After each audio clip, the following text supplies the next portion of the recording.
नमस्कार बंधुरा आमार छोट्ट चैनेले तोमादेर सबाइके स्वागत जानाई।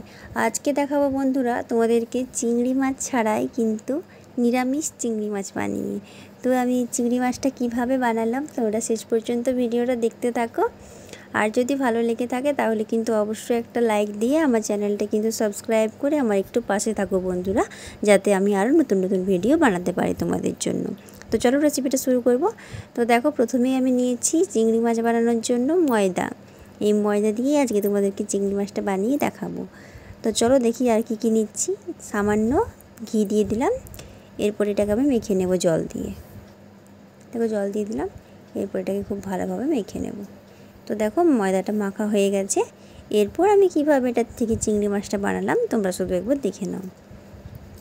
তো দেখো প্রথমে একটা ছোট্ট আমি লিচি করেছিলাম, ওর উপরে ওটাকে বেলে নিচ্ছি। এই দেখো এইভাবে লম্বা লম্বা করে বেলে নিলাম। এরপর দেখো একটা চামচ নিয়েছি, এই চামচে কিন্তু আমি চিংড়ি মাছের গায়ের ডিজাইনটা করে নিচ্ছি।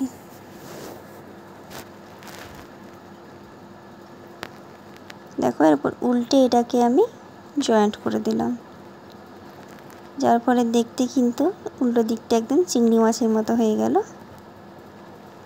এরপর দেখো একটা ছুরি নিয়ে নিয়েছি, ছুরির সাহায্যে একটু একটু করে সাইডগুলো কেটে নিচ্ছি।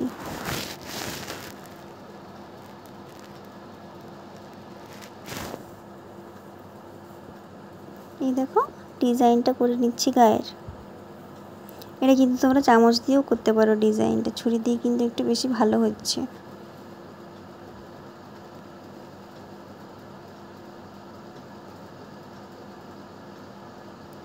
এরপর দেখো কালো জিরে দিয়ে আমি মাছের চোখটা করে নিলাম।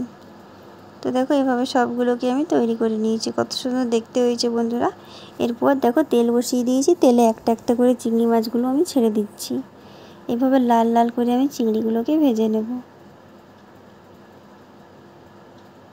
এই দেখো ভেজে তুলে নেব। তো দেখো বন্ধুরা ভাজা হয়ে গেছে, তুলে নিয়েছি সব চিংড়ি মাছগুলো। দেখতে কতটা সুন্দর হয়েছে দেখো বন্ধুরা। তো দেখো কত সহজেই তোমাদেরকে আজকে চিংড়ি মাছ বানিয়ে দেখালাম। ভিডিওটা কেমন লাগলো বন্ধুরা কমেন্টসের মাধ্যমে জানাতে কিন্তু একদম ভুলবে না। আর যদি ভালো লেগে থাকে তাহলে কিন্তু অবশ্যই ভিডিওটাতে একটা লাইক দিয়ে চ্যানেলটা সাবস্ক্রাইব করে একটু পাশে থাকো। বেশি বেশি করে তোমাদের বন্ধুদের সাথে ভিডিওগুলো শেয়ার করো। আর তোমরা প্লিজ বন্ধুরা একটু সাপোর্ট করো আমাকে, পাশে থাকো। দেখা হবে পরের কোনো ভিডিও নিয়ে আবার।